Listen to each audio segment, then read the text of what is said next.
He's stuck. He's traveling. He changed his flight. Oh, okay. So just us three? Just us three. Oh, okay. Oh, a good podcast then. Oh, yes. Brian's drinking beer again. 8 in the morning. Ex Cold Rock star. Baby. Hello, my friends. Record. Thank you for joining us for the PEBCAK Podcast, a weekly information security show featuring some all-around good people. It is week 40 of 2024. I'm Chris Louie, the better-looking version of Mike Shinoda, and we're having quite the heat wave in the Bay Area for the month of October. With me, I have my co-host, the Cloud God, who is currently on tour and also experiencing this heat wave. Yeah, I'm going to have to say I got suckered into coming to the Bay Area. I left my house, I think it was like 72 degrees. I got here, it was 97. I'm like, I didn't even know, like, why? And nothing makes sense. Like, this is October. I thought it should be fall. And that's like, that's like peak heat, bro. That's so wild. Yeah, So, this is Phoenix temps. I'm telling you. Not even close, but poor Victor's in the back end of his head right now. He's like, add 4, subtract 3. That's like 32 Celsius, I think. Times 9, divided by 5, minus Yeah. 32. What's that in Doing all the math. what's that in international metrics, It's what, 30, about 35, 36 C. No, not that hot. Yeah, should be That's better. what it is. 97 is about 96, 36 C. Is it really? Oh, okay. Yeah. All I know is 32F is freezing. Yeah, it's quite warm here. Where's And Glenn? we do not have Glenn Medina because he's stuck in Seattle, or SSG, Seattle Stuck Glenn. He'll hopefully be back next week, which we intentionally moved this to a time that was inconvenient for the three of us, just for Glenn, and then he goes and ups and changes his flight and says, oh, guys, I can't make it. He's a prima donna, you know? I think he just walks on water. But I think it's also because he heard that Victor was going to be on the show. He was pissed. He's He's like, scared. "Oh, not again." Victor's going to boomerang. I guarantee it. No, Glenn was Time just will scared. tell. It's part of a WWE drama. It's he's scared of showing up because I'm here. Are you into the WWE? Not at all. Are you? I mean, no, of course not. But when I was your Isn't it- age, I may have watched a couple The Rock, Stone Cold Isn't it Steve the Austin. United States national WWE sport? Raw. Yeah, I think it's your national sport, isn't it? Yes, No, yes. I think American football is probably our national sport. Or politics? I don't know. Whichever you you prefer. You know, you can make fun of sports all you want, but politics, you guys own that show as well.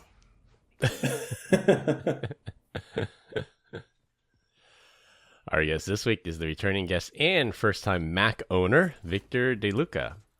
Congratulations are in order, and I'm told from the pre-show that you actually can tell the audience what the good news is. Ooh, what's going on? Or the bad news. What the bad news? Or the bad news.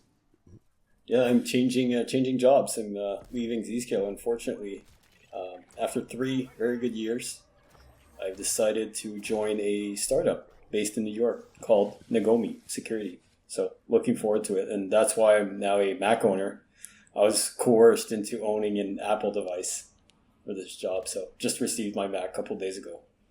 So a startup based out of New York, that's kind of unusual, isn't it?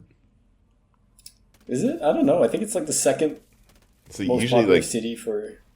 no, the real startups are always either in San Jose, the Bay Area, baby, or Tel Aviv. I don't think New York. It must be something to do with money. You're trying to steal money. Well, one of those private equity guys out there. Yeah. What is it? What is Can't the? comment. What is Niogi? What I can't even say the name. What is it called? Nyogi. Niogi. Miyagi. Mr. Miyagi. What does Mr. Miyagi do?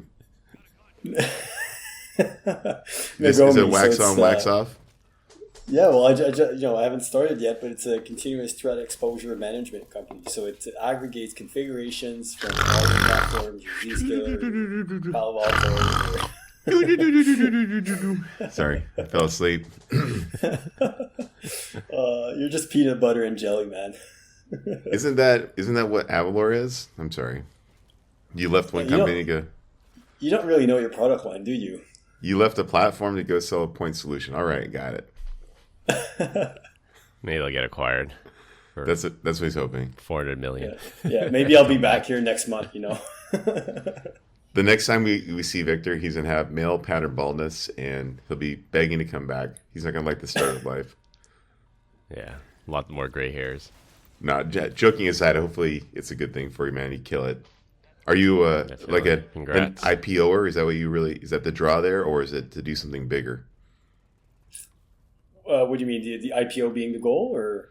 Yeah, is that like really the main intention of it, or is it just to go there, start off small, build something cool, and then walk out with your we're just guns starting. Blazing? So yeah, I don't know if IPO is the goal, but it's definitely to scale the business, grow the product.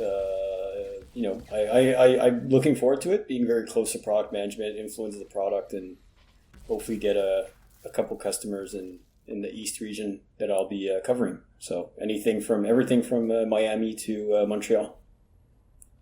Yep. I have a feeling like Victor's the kind of guy, like if he strikes it big at the IPO, he's going to renounce his Canadian citizenship and move to North Dakota. Hell yeah. For the weather alone, it would make sense to him. For the weather alone. Buy a bunch of RPGs and shoot at cows. In North Dakota is a little bit of the Wild Wild West, isn't it? A little bit. Yeah. A little bit. Yeah, they do love their freedom up there. I guess it's not that far from the Canadian border, so I'm sure you'll find a nice town up there. You can maybe Wyoming. Wyoming would be the spot, right? Or Montana. Yeah. Yeah. Jackson Hole. Combined, we have decades of information security experience in here, not just to educate, but to entertain. We only have decades. Awesome 10 years there, 10 years here, and like 9 months behind with Victor on the phone. I don't know. I'm up to a decade now. Okay, whatever. Your high school hacking social engineer stuff doesn't count. That's you, man. Technically, it does. It's experience. Yeah, it doesn't have to be work experience. It could be his LimeWire days of seeding back orifice or one of those things. I was in the army 10 years ago. Chris? I was in the army 10 years ago. I had been in the army for a year. Giant asterisk, the Canadian Army. That's not the same. Yeah. That's true. like lower than the National Guard. You don't understand. That's like at least he served. He didn't resign right before his unit was shipped out. True, but no, that's like running security at Bank One Ballpark. That's what you were doing. Equivalent. Just a bayonet. That was a mall park. That was mall a mall security. Paul Blark over here. Paul Blark. Just kidding. I have no idea. Awesome stories. We got 4 awesome stories this week. So sit back, relax, and enjoy the show. I was waiting for Victor to join so we can get a Gen Zer's point of view on these topics. This week, we're going to talk about kids being bad with money, a serious Navy OPSEC fail. For our third topic, can you hear me now? And close with the worst job for relationship talk. I'm sorry. I identify as a Gen Zer, so I can give you perspective on this as well. All right, sounds good. Brian's a Gen Alpha in disguise. For our first topic, a gang of 20-year-old kids managed to steal, wait for it, $243 million worth of cryptocurrency from a single person back in August in a highly sophisticated social engineering attack. Go. Good job, kids. I'm telling you. Way to just move the ball forward. Why sit there and play games all day? This is slow clap these guys. 443 mil. All right, let's go. Next story. I want to hold off on that golf clap. Oh, okay. The threat actors targeted a Genesis creditor by calling in as Google support from a spoofed number. They followed up with a phone call from another spoofed number as Genesis support, telling him his account had been compromised, and tricked the victim into resetting his 2-factor authentication code and sharing their screen via the AnyDesk remote desktop application software to access private keys from Bitcoin Core and steal the funds. There's a link in the description. There's a live video of the attackers transferring these stolen funds, and they're celebrating like how 20-year-old idiots would celebrate after stealing $243 million. Once they had stolen the funds, they split it multiple ways and used crypto mixers to launder the money into other cryptocurrencies. The attackers, now flush with cash, purchased more than 10 luxury cars, going out to clubs in LA and Miami, so based in the US, boneheaded move there, spending $500,000 or more per night of partying, and buying high-end handbags and giving them out to random girls they meet at the club. That's the mistake. Yeah, that's a Everything simp else move before right was there. good. That's the mistake. Yeah. What the heck? There were OPSEC fails all around. They recorded themselves doing the crime, and they posted it online. The problem is that they leaked their real name in the screen recording, so they even go through it and check to see if they accidentally put their real name. No, just post this video online for online clout. The geniuses also posted all over social media about their new lavish lifestyle, and girls who received their free Hermes Birkin handbags also posted about it on their social media accounts. Well, crap happens, right? Like, what's actually, I mean, are they going to go to jail for a really long time, you think? Oh, yeah. I think they're going to throw the book at them. Really? I bet you they're out in 5 years. They get to write a book. There'll be a Netflix documentary on it, and they'll be just fine. 5 years is still a good amount of time to spend in prison. In good behavior, be out in 3. I mean, it's fraud, sure, but it's like they're just typing on computers. I doubt it's going to be 15, 20 years. I don't know in the U.S., but hold on. Let's take it back here just a sec. They stole all that money, $243 million from a single person? A single person, yeah. So I think there's a lot of fail here. So first of all, you have $243 million sitting in a not cold wallet. Well, I guess Bitcoin Corp, no, I would argue that's coldish, not thawed. Like, this should be printed on a piece of paper in a safe somewhere. Like, shouldn't be sitting on somebody's laptop, especially in one wallet. And then you're smart enough to have 243 million, but you're stupid enough to install any desk on your computer and let random people remote into your computer. So first of all, I don't like the victim blame here, but I'm sort of blaming the victim here too. You're messed up, dude. Well, what if that, like, $243 million is a lot of money to us, but like, what if that was like 5% of his actual wealth? It's like a rounding error for him. Yeah, it's like, I diversify. I have some in cold storage, to have some, on the whim in case I need to buy a yacht. You never know. People are geniuses. But it was hosted on an exchange, if I'm correct, right? It wasn't like a cold wallet. It was on an exchange. That's why it got. Yeah. Yeah.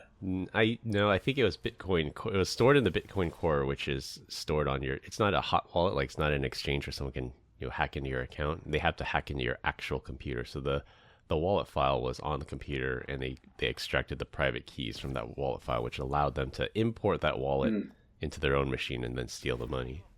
You would think, so though, that's that if even you more had... interesting.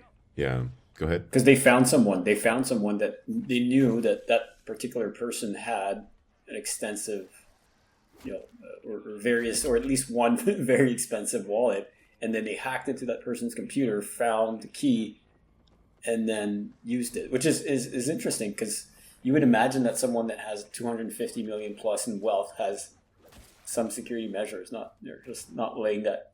They probably have a dedicated computer. I would have a dedicated computer OS or something. Yeah, you probably have a dedicated Mac OS locked out. Not bad. It's so secure you can't even get into it without waiting a week to hear back from Apple. I'm telling you, this guy had PTSD. he probably has $1 billion in crypto. Like, I'm telling you, and he has got way too much money in crypto. He's an idiot. He was probably talking about it at a Starbucks or something. These kids overheard it. Targeted victimless crime, if you ask me. That's also the OPSEC field. This is very targeted. They obviously knew this person had the money. So how much of that 243 million did they spend? Did it say? I don't think they said how much they spent. They only put how much they recovered. It was in the low single-digit 1 millions that they've recovered so far. So this person so far has been pretty hosed. I don't know if they'll be able to get much of it back. They used tumblers. They used multiple exchanges. They spent a lot of it. I mean, they get that part was good. They'll take back the cars and sell it, but spending $500,000 a night at a nightclub, like you're not getting that money back, and they probably snorted a lot of it. I'll just say that. Yeah. Do you think there's a recourse that they'll come after these ladies that they were giving purses to? Like, this is stolen goods, give it back. I doubt it, right? Oh yeah. So I have here in the notes. So I have two questions here, and then we'll get Victor's point of view on it. So number one, why do Gen Alpha, which is these 20-year-olds, they're Gen Alpha, why do they post about their crimes online? First of all, like, if I stole this money, I wouldn't tell anybody, and there wouldn't be any signs of it. I definitely would not post proof of my crimes online. And then second of all, why did the girls post about getting the bags online? So now they know exactly who received these stolen goods. All right, Victor, why would you post a crime online? And then I'll tell you why I would do it, because I identify as Gen Alpha. It's so easy, dude. Come on. Like, people have been flexing since the inception of time. Like, that's just... And you're smart, because you said, oh, I would hide it, I wouldn't show it, I wouldn't... Yeah, because you're smart, but stupid people have been flexing since the inception of time. It's just different. Every generation does it. They just do it differently. You know, like, some people, like Brian, will buy a very expensive car. You know, they're going to record it, send videos. It's just a different, you know, Overpriced these kids, pickup truck. Overpriced pickup truck. They'll order another one and then another one, and for no reason whatsoever. They just feel like flexing on us peasants. But yeah, it's just a different way of flexing. These guys thought that maybe that's the life they wanted to live, and they lived it for 2 weeks, and that's it. You know, Victor did flex with his Mazda Miata purchase recently, so there's that. But no, you're right, man. I think it's for they're doing it for the gram, right? They're just over here trying to get fake internet points. The only way this could have been any worse is if they did this and posted on Reddit with all those losers. It's probably we've gotten to that point where people just overrule common sense just because they want these fake internet likes, and that's more important than, you know, not going to jail. Yeah, it doesn't feel real. It's like it's just pixels on a screen. Like, none of it feels real. 243 million in bitcoins. It still feels like it's not real. So I can understand. You can get warped into it and you just forget that you stole the equivalent of, like, I don't know, 100 banks in 15 seconds. Like, you don't really realize it. All of Montreal's. Go ahead. You know who doesn't feel the need to flex? Satoshi Nakamoto. Like, this guy is a multi-billionaire, or gal, it could be a gal, we don't know who the real identity is. Multi-billionaire, has not moved a single Bitcoin in the history of Bitcoin. Like, we know because they lost exactly that how much That's is in why. the wallet. I know, that's the theory. Satoshi's either dead, they lost access to the keys, or they're just very, very disciplined and waiting for the right time to come out. So how long until I just use Gen AI just to brute force a crypto wallet? Just spit me out 16 random things. I just keep doing it until I hit the lottery. That's quantum. We have to worry about quantum. It's doable. Yeah, there's a finite number of possibilities. That number is just really, really, really, really high. Yeah. So it's definitely just like RSA doable. Keys. It's doable. Given enough time, given enough computing power, it's doable.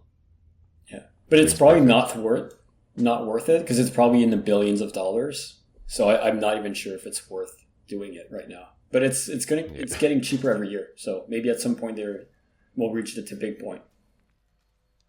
Quantum resistant crypto. Mm-hmm.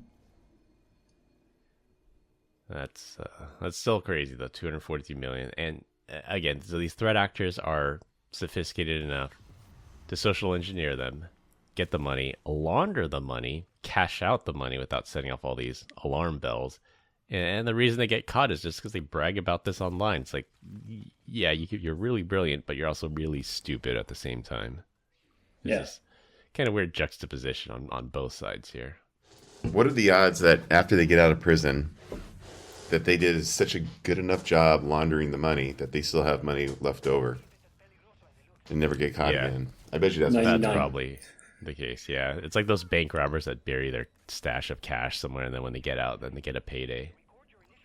Yeah, that's what I was watching some dude. He was fishing safes out of a river, and they actually found a safe that had money in it. And he's like, and it's like stacks of cash. I'm like, that money's black, right? Like, it's just all rotted.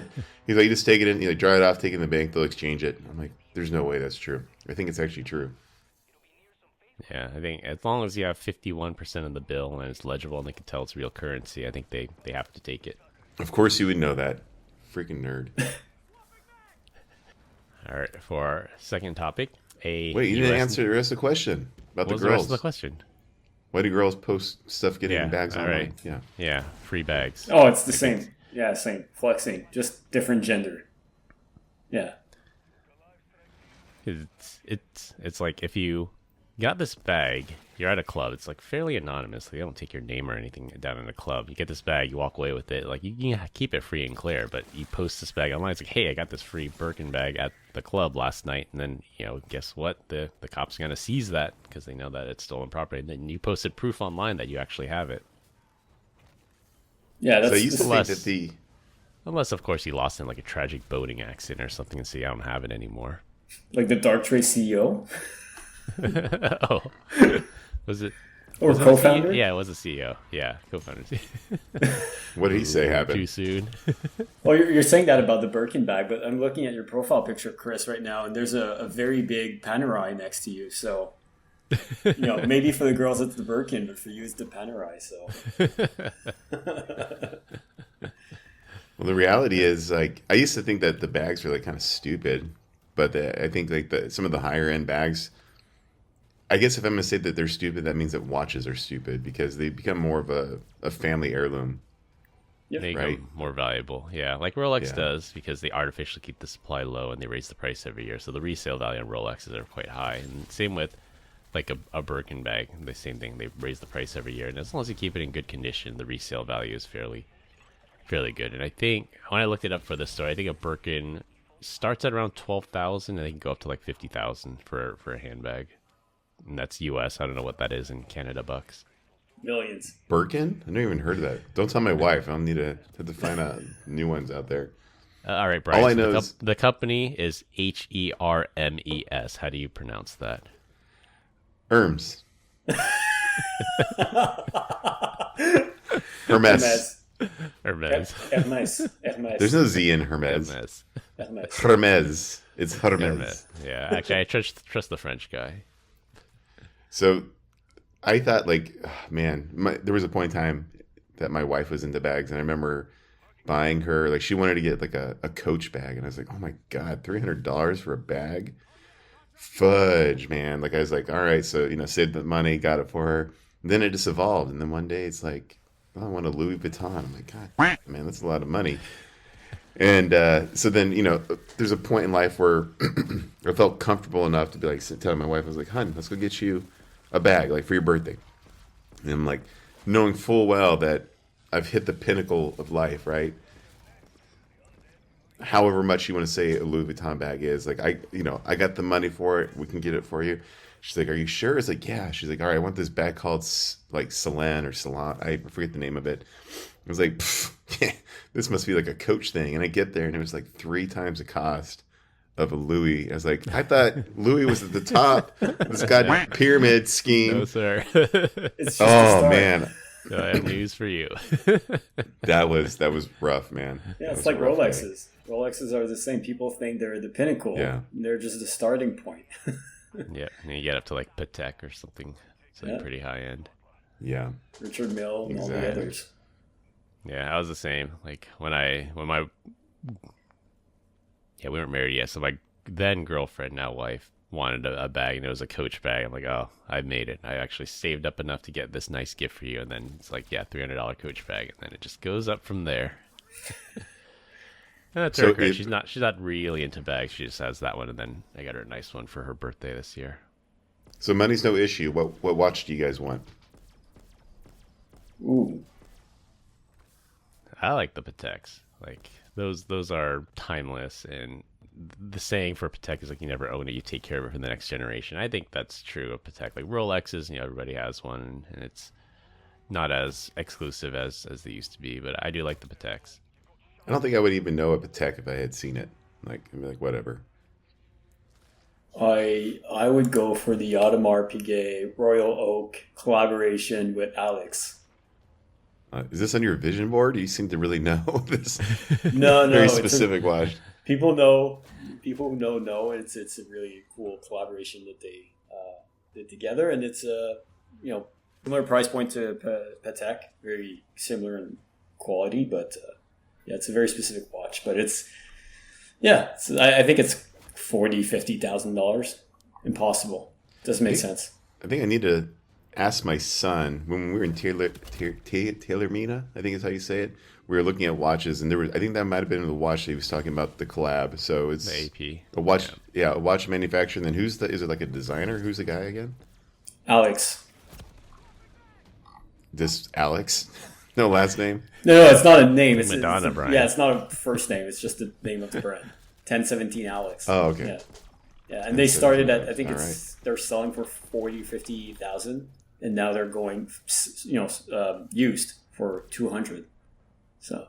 Jesus. Yeah, on the resale. Yeah, one of those other things, they keep it artificially low and limited. Yep. Insane. I do like the Royal Oak Offshore. I always wanted the Las Vegas Strip edition because I used to spend, in my youth, I spent a lot of time on the Las Vegas Strip, the black and the red one. That was a nice one. Yeah. One day, maybe. You guys are nerds. I love it. All right, we got a podcast to do. Oh, yeah. For our second topic, a U.S. Navy chief concocted a scam to smuggle a Starlink terminal onto a U.S. warship so they could check Facebook and sports scores while out at sea. Typically, people in the armed forces have very limited and controlled access to the internet for obvious reasons. If you post a selfie of you and the boys at a forward operating base in Ramadi, well, now the enemy knows where to point their mortars and get a lot of good people killed. This Navy chief snuck a Starlink terminal on board a warship and shared it with other people of the senior staff in exchange for money. The Wi-Fi network was named Stinky, and when people started asking questions about the rogue Wi-Fi network, she changed the name to look like a wireless printer, except that the ship did not have any wireless printers on board. Even after that major OPSEC fail and putting the ship and entire crew in jeopardy, she was only demoted and allowed to keep her job. Just as we saw in the Martha Stewart case, the crime was bad already, but it was the cover-up and lying to investigators that got her into real trouble. So by smuggle, do you mean she just packed it in her backpack and brought it on board? Yeah, pretty much did that, and then they had to mount it to the top of the ship because you need line of sight to the satellites. They just bound someone random to pop it up there, and I think she just lied. She said this is authorized, it's for in-port use only, and then just lied her way through it. Can you imagine just walking by and seeing a Starlink thing and this is blue cable dangling down from the top of a ship into someone's room? I think that actually happened. Someone did a sweep and hey, what's this rogue network here? And then they took it out, and then the ship's chief said, oh no, that's authorized. We're supposed to have it there. Then they put it back. Oh my God. Yeah, well, as someone that's been in this similar situation, not that I smuggled a Starlink terminal, but when you're either out in the woods or out at sea or in an exercise for 2, 3, 4 weeks, 2 months, 3 months, it really sucks. There's no internet. You're out of no contact with outside, friends, families. It's difficult. And it really is worth its pound in gold. I get it. I get it. And honestly, it's very difficult. And not in every situation you get Wi-Fi or internet or any form of fun other than bringing a book. So I get it. It's awful OPSEC, but I get it. I understand why. So kind of like I like the Wi-Fi network name, Stinky. That's Stinky. That's gold. Yeah. And then that's what people they're using their own devices and what's this Wi-Fi network? I've never seen this before. So I mean that was an OPSEC fail there. Hide the SSID because you just raise suspicion otherwise. How quickly though did that password just get shared? Because think about it, if you don't know about this because you don't have an iPhone, but generally speaking, if we're on the same network or we're shared contacts, it comes up and you're trying to get on it, I can just boom hit share password with you, then it just spreads like wildfire. Right. The chief tried to control that, and I don't know if there's additional controls, but it said she would enter the password on the user's device and then not give out the password. But then I guess you could do MAC address filtering on the device, maybe, if they were smart enough to do that. Just allow authorized devices on. Yeah. Anyone else surprised it was a woman that did this? Why, Brian? No, why? I don't know. I am. It seems like it's a really kind of a number one. You're a U.S. Navy chief. Yeah. Number two, you think you would know better, right? And then, is this kind of a bonehead move?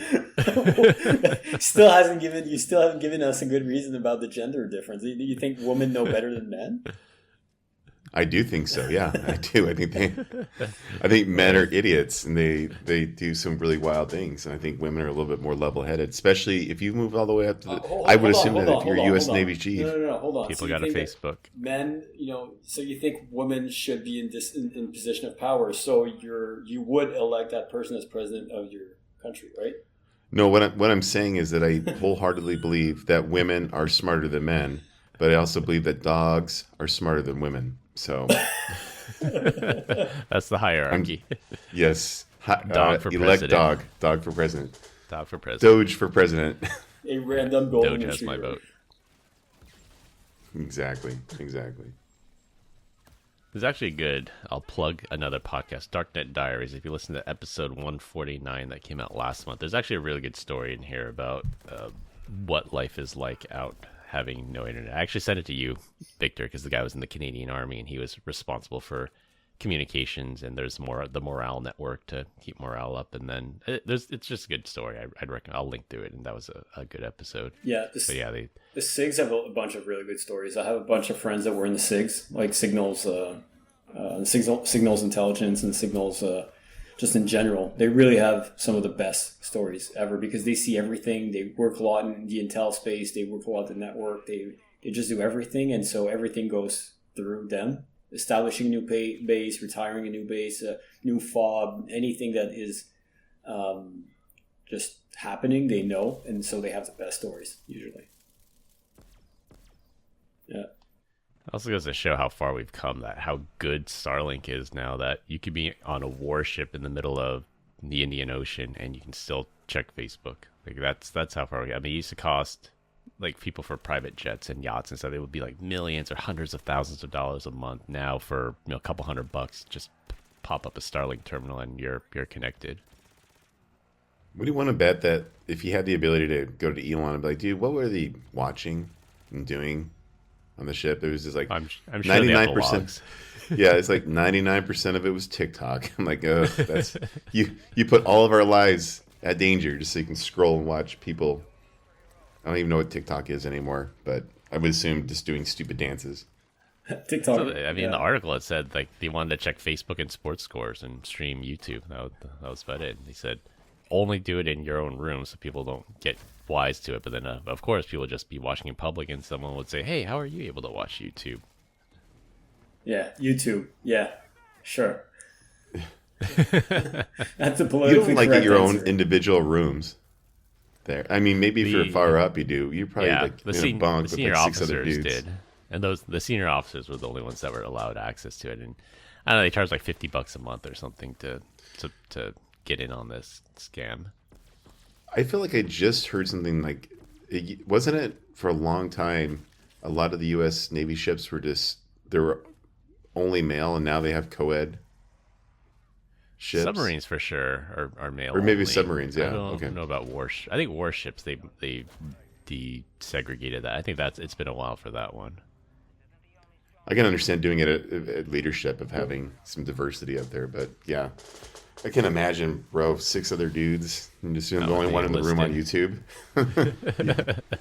Give me that. No, guys, you understand. I saved it before I got on here, but they just said October 2nd, 2024.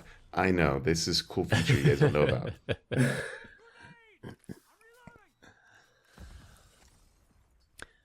Right, for our third topic, can you hear me now? Good. Verizon here in the U.S. suffered an embarrassing nationwide outage on September 30th for almost 8 hours, where most of their wireless members completely lost service. At its peak, over 100,000 users complained on Down Detector that their services were not just degraded, but completely turned off. People said their phone was in SOS mode, indicating that they had no cellular, voice, or data services, and as a result, all carriers who depended on Verizon's towers were also disconnected. Perhaps the only saving grace for late iPhone model owners is that the satellite text feature that was added in the latest iOS 18 allows iPhones to communicate with satellites with line of sight, and as long as the user keeps pointing their phone at the satellite, you'll be able to send and receive messages. For some people, it was the only means of communication, previous versions of iPhone and iOS allowed for voice-only calls to emergency services, but the latest update added text message capability. Your move, Android. Well, at least Androids don't get locked, so. Vic is so bitter about that. He's locked out of his Mac. Yeah.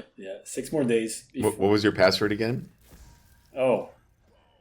My password's... Wax on, wax off. Yeah, since you brought it up, my password was in a password manager, and I haven't changed it in 3 years, which may or may not be good practice, but anyways, it's not working anymore, so... Apple may or may not decide to brick my device in 6 days. We'll see. Good job, buddy. So let's go back to topic here, instead of just roasting him. How long do you think it takes to send a text message over satellite? Hey, honey, I love you. I'm okay. No service. You just stand there holding your phone out in the sky. I think you're divorced by the time. You're divorced by the time it comes back. I've already moved on. I've cashed in on the life insurance and moved on. Who actually uses Verizon, though? That's the weird part. They used to be real popular here in the Bay Area because every other service was crap except for Verizon. But everyone's caught up now, so I don't personally know too many people that still use Verizon. I wonder how or what did it? I didn't read the article. Did they say what they actually did?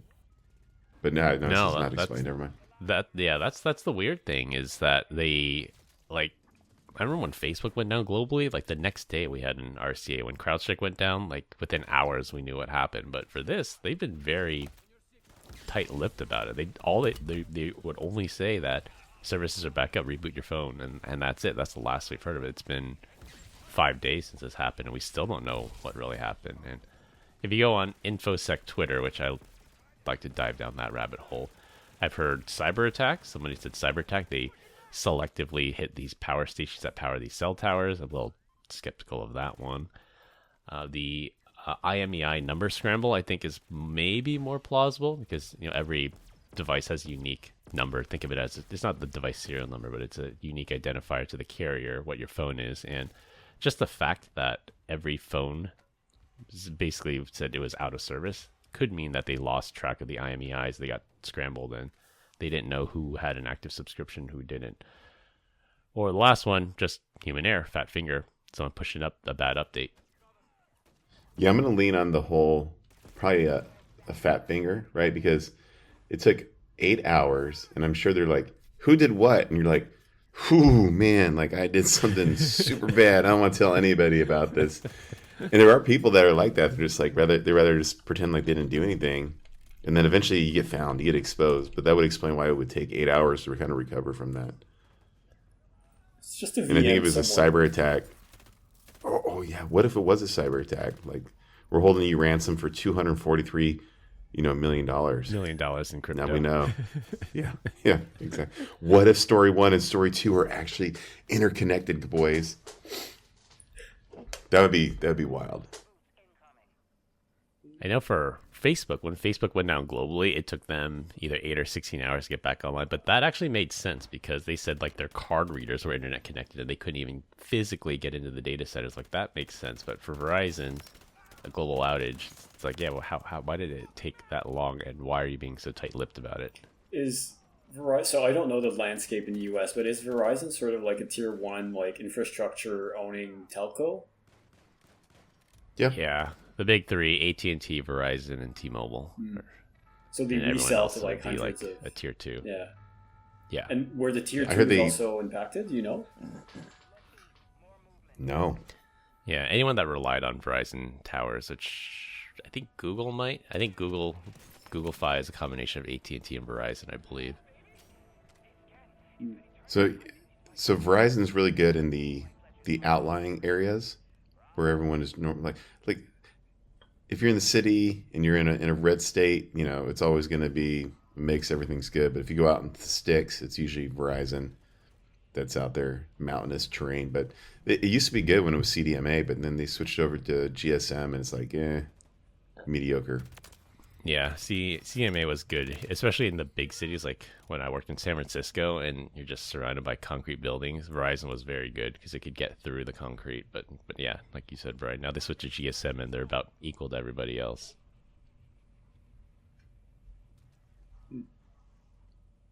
So, anyways, long story short, probably a lot of hillbillies were impacted by it. So Brian says, Fat Finger, what do you think caused this, Victor? I'm gonna go with Russia. Russia. The hell with it, it's cyber attack. Yes, I mean, they're always interfering. If they're not being very clear with an RCA posted the next day, I'm thinking it has to be complex, like difficult, or they don't even know yet. And most of the time, if it's very complex or they don't even know yet, it's not a fat finger error because you can just go back into the logs or trace back to something. So yeah, I would go cyber attack. I would go IT disruption of some sort. Has to be. Because it's been 4 days now? Yeah. 5 days? 5 days, yeah. Still no word. Let's say they don't do the RCA, but they do their earnings report, and they're just like unexpected, event. We had to pay $500 million in crypto somewhere. That Victor was right. Or they got ransomware. Yeah, I mean that's a possibility too, right? Yeah. How much do you think that you could have gotten for that? If you shut down all of Verizon, right? And you're just like, you don't get nothing, right? If it was ransomware, and it was good stuff, right? You're not getting out of that by calling the FBI and they're like, oh yeah, we have the backdoor key to pull this out. It's real deal. It's there. You got to pay. Do you think they did a knee-jerk move and paid it? They might have. I mean, it's millions, hundreds of millions of dollars per hour of downtime, and I don't know what kind of restitution they're going to give to our compensation they're going to give to the victims. Maybe they'll be like AT&T and say everyone gets $5, but only if you're the primary line. Like if you have 5 family lines, you still get $5. $350. Yeah. Yeah, we'll see. Maybe we'll get. I'm sure they'd be willing to pay. Yeah, because CDK paid $75 million, I think it was, to bring their systems back on, and that was only car dealerships. But you think of a nationwide cellular outage, that's probably hundreds of millions they could get away with if they had no viable path to restoration. I bet you they lose less than 1% of people because of this will move over to AT&T or T-Mobile. Probably. Yeah, if it was Russia, like the big brain move to do would be like what Russia did to Viasat right before they invaded Ukraine, which is log into these terminals and write a bad firmware on it so you lose remote access to it and it bricks the device, and then you have to go through and replace them one by one physically. Like it was some kind of sophisticated cyber attack like that. Like maybe that would be the way to go, but we'll see when it comes out.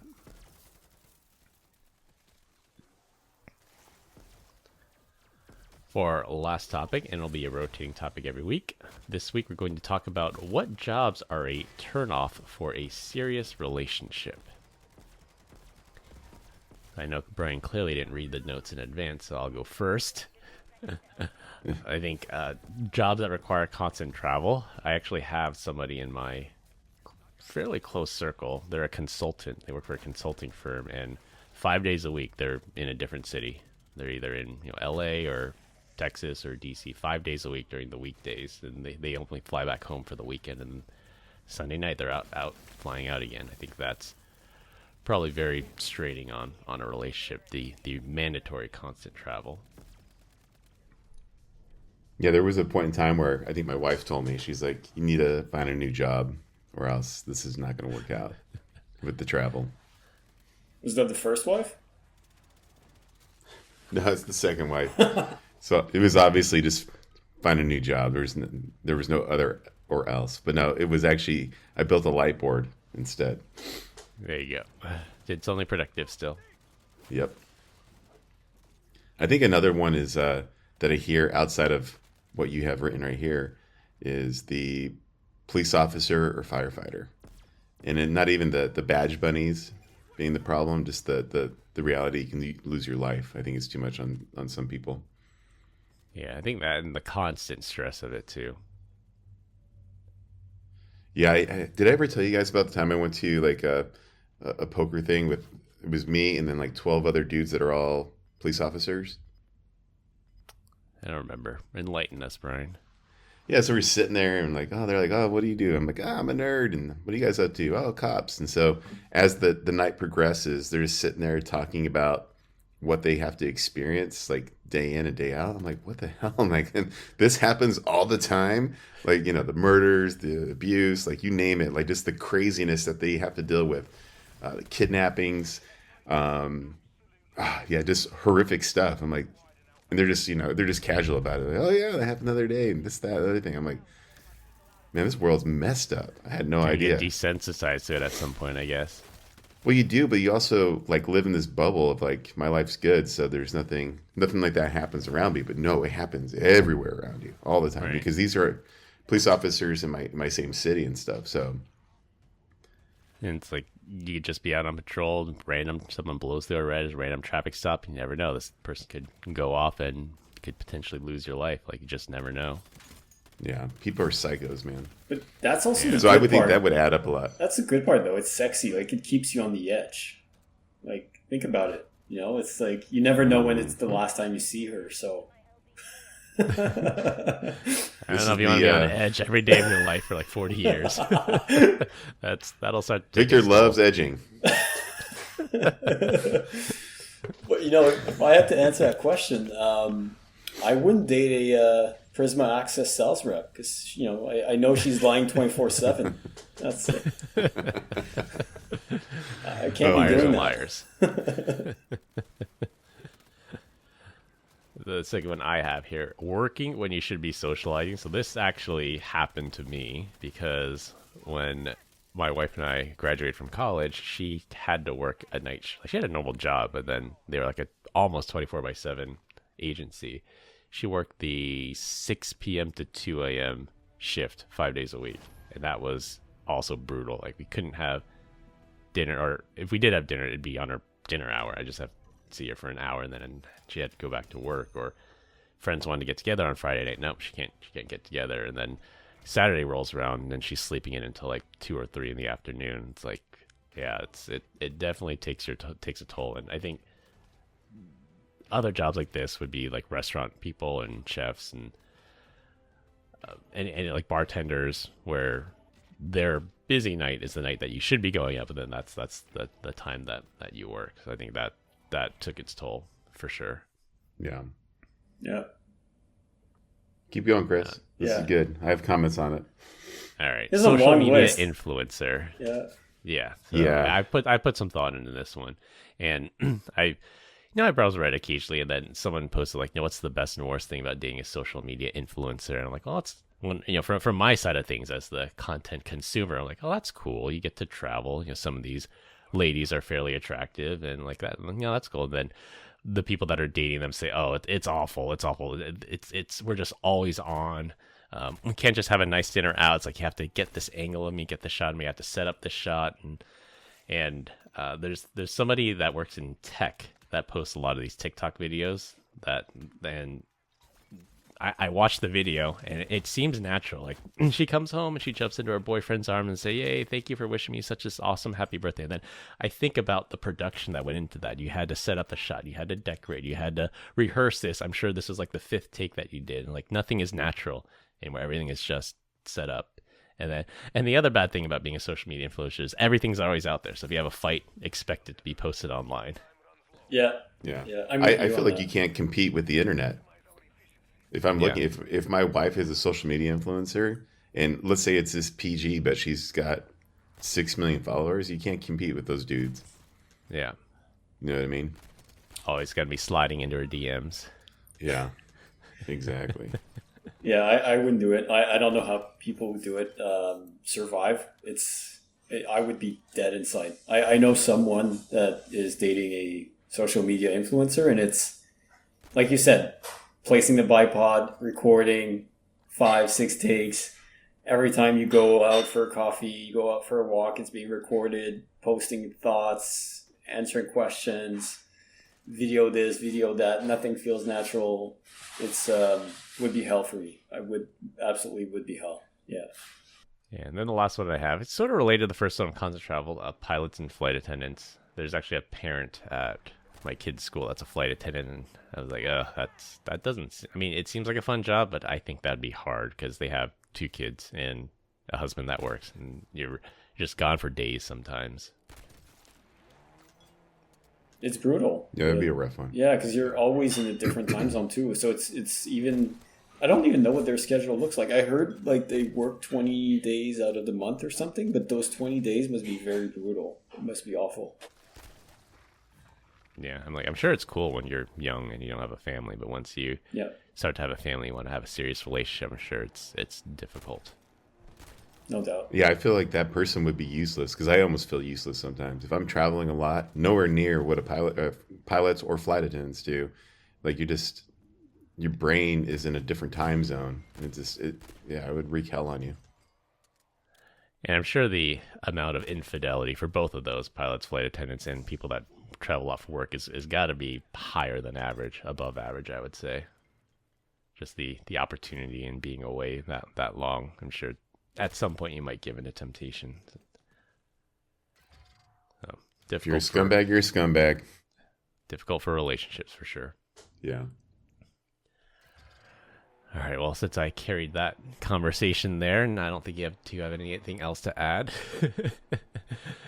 well, we continue to get great comments about our Dad Joke of the Week. Dad Joke of the Week. This week, our guest, Victor, is up. All right, I'm going to try to do better this time. So you got to redeem yourself, Victor. Why do Australians suck at chess? Because they ran somewhere. Because they don't even know how to check, mate. All right. I was expecting technology, but you came home on that one. All right, good job. All right. You redeemed yourself, Victor. As Glenn would say, womp womp. Womp, womp, womp. Wow. All right, to wrap things up, if you steal $240 million, STFU, a Navy commander really needed to check Facebook, you cannot hear me now, and don't date a bartender.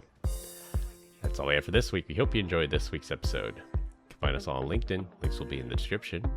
Follow us on Instagram at PEBCAK Podcast. Thank you to our listeners and subscribers. Rate us 5 stars in the iTunes Store and Spotify, and left us a review.